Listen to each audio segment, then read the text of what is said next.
ರಾಜೀವ್ ಗಾಂಧಿ ವಸತಿ ಯೋಜನೆ ಅಡಿಯಲ್ಲಿ ಕರ್ನಾಟಕ ಸರ್ಕಾರ 1,00,000 ಮನೆಗಳನ್ನ ಕೊಡುವಂತ ಒಂದು ಅದ್ಭುತವಾದಂತ ಯೋಜನೆ ತಂದಿದೆ. ಬೀದಿ ಬದಿಯ ವ್ಯಾಪಾರಿಗಳು, ಆಟೋ ಚಾಲಕರು, ಕ್ಯಾಬ್ ಡ್ರೈವರ್ಗಳು, ಯಾರ ವಾರ್ಷಿಕ ವರಮಾನ 3 ಲಕ್ಷ ರೂಪಾಯಿಗಿಂತ ಕಮ್ಮಿ ಇರುತ್ತೋ ಅವರೆಲ್ಲ ಈ ಕ್ಯಾಟಗರಿಯಲ್ಲಿ ಬಂದು ಈ ಮನೆಯನ್ನ, ಕನಸಿನ ಮನೆಯನ್ನ ನಿಮ್ದಾಗಿಸ್ಕೋಬಹುದು. ಈ ಮನೆ ಸಂಪೂರ್ಣ ಕಾಂಕ್ರೀಟಿನಿಂದ ನಿರ್ಮಿತ. ಅಯ್ಯೋ ನಮ್ಮ ಮನೆ ಸೋರ್ತಾ ಇದೆ, ಆ ಸೀನೆಲ್ಲ ಇಲ್ಲ. ಸಂಪೂರ್ಣ ಕಾಂಕ್ರೀಟಿನಿಂದ ನಿರ್ಮಿತ ಮನೆಗಳು ನಿಮ್ಮದಾಗಲಿವೆ. ಒಂದ್ ಮನೆಗೆ ಬರೀ 13 ಲಕ್ಷ ರೀ, ಅದ್ರಲ್ಲಿ 3 ಲಕ್ಷ ರೂಪಾಯಿ ಸರ್ಕಾರನೇ ಡಿಸ್ಕೌಂಟ್ ಕೊಡುತ್ತೆ. ಇನ್ನು 10 ಲಕ್ಷ ರೂಪಾಯಿಗೆ ಸರ್ಕಾರನೇ ಮುಂದೆ ನಿಂತು ಸಾಲ ಕೊಡಿಸುತ್ತೆ. ಯಾವ ಗ್ಯಾರಂಟಿನೂ ಇಲ್ಲದೆ ಸರ್ಕಾರನೇ guarantee.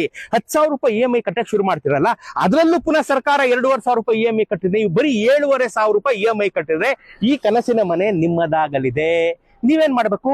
Aadhaar card, ration card, income certificate, 3 lakh ರೂಪಾಯಿಗಿಂತ ವರಮಾನ ಕಡಿಮೆ ಇದೆ ಅಂತ, ಮತ್ತು ಬೆಂಗಳೂರಲ್ಲಿ ಮಿನಿಮಮ್ 5 ವರ್ಷದಿಂದ ಇದ್ದೀನಿ ಅಂತ ಒಂದು ಸರ್ಟಿಫಿಕೇಟ್. ಇಷ್ಟನ್ನು ಈ ಕೆಳಕಂಡ ನಂಬರ್ ವೆಬ್ಸೈಟ್ ನೀವು ಸಬ್ಮಿಟ್ ಮಾಡಿದ್ರೆ ಇಮಿಡಿಯೇಟ್ ಆಗಿ ಈ ಮನೆಯನ್ನ ನಿಮಗೆ ಕೊಡ್ತಾರೆ. ಬೆಂಗಳೂರಿನ ವಿವಿಧೆಡೆಯಲ್ಲಿ 1,00,000 ಮನೆಗಳು, ಐ ರಿಪೀಟ್, 1,00,000 ಮನೆಗಳು ನಿಮ್ಮದಾಗಲಿವೆ. 7,000 ಮನೆಗಳು ರೆಡಿ ಟು ಆಕ್ಯುಪೈ. ನೋಡ್ರಿ ಹೆಂಗೆ, ನೋಡ್ರಿ ನವ ವಧುವಿನಂತೆ ಸಿಂಗಾರ ಮಾಡ್ಕೊಂಡು ನಿಮ್ಮ ಬರುವಿಕೆಗಾಗಿ ಕಾದಿದೆ. ಇನ್ಯಾಕ್ ತಡ, ನಾನು ಹೇಳಿದಂತ ಡಾಕ್ಯುಮೆಂಟ್ ಸಬ್ಮಿಟ್ ಮಾಡಿ ನಿಮ್ಮ ಕನಸಿನ ಮನೆಯನ್ನು ನಿಮ್ದಾಗಿಸ್ಕೊಳ್ಳುವಂತ ಜವಾಬ್ದಾರಿ ನಿಮ್ದು. Download ShareChat.